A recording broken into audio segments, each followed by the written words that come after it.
Hello bachcho, let's read out the question first. The mutual inductance of an induction coil is 5 Henry.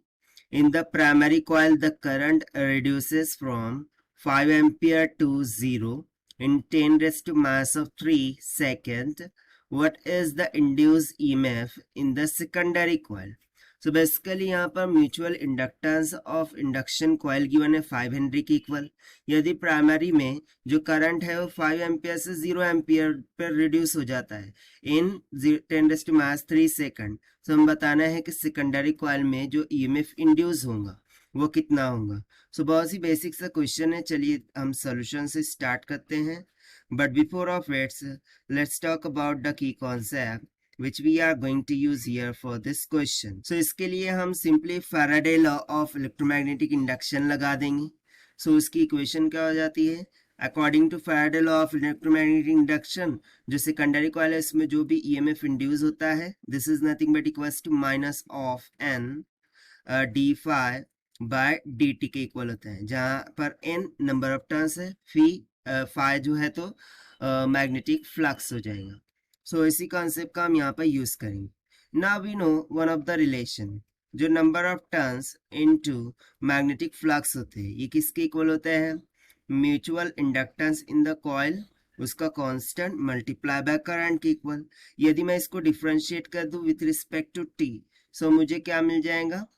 n d phi by dt, this will be equals to m constant, m बाहर निकल जाएगा, ये simply हो जाएगा di by dt के equal. But Faraday law तो बोलता है कि इलेक्ट्रोमैग्नेटिक इंडक्शन में induce EMF n d phi by dt के इक्वल होता है।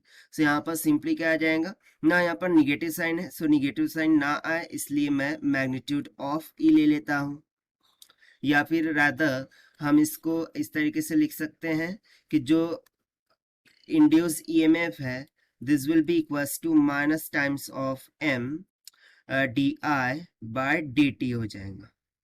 ठीक है ना। According to question mutual inductance हमें गिवन था m is equal to 5 henry, और जो करंट है वो चेंज हो रहा है 5 एम्पियर टू 0 एम्पियर, यानी कि मैं यहाँ पर कंसिडर कर लेता हूँ कि जो I2 है, ठीक है, वो 0 एम्पियर हो रहा है, और जबकि इनिशियल करंट I1 कितना है?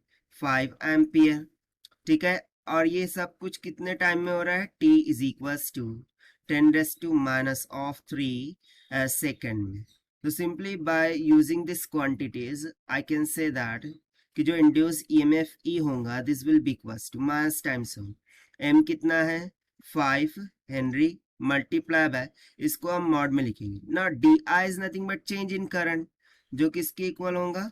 I2 minus of I1 divided by not dt। यहाँ पर तो टाइम हमें सिर्फ 10⁻³ सेकंड दिया है, सो ये सिंपली क्या हो जाएगा? t के इक्वल हो जाएगा। So this will be equals to -5 multiply by I2 कितना है? 0 माइनस I1 कितना है? 5 एम्पियर डिवाइडेड बाय t कितना है? 10⁻³ सो माइनस से माइनस कैंसल, 5 5 जा कितना हो जाएगा? 25, और 10⁻³ ऊपर जाके 10⁻³ हो जाएगा। सो फाइनली हम बोल सकते हैं कि जो इंड्यूस ईएमएफ है वो कितना हो जाएगा? 25,000 वोल्ट के इक्वल, यानी कि सेकेंडरी कॉइल में 25,000 वोल्ट इतना इक्वल इंड्यूस्ड ईएमएफ हो जाएगा। और ये हमने सॉल्व किया है by using the concept of Faraday law of electromagnetic induction से।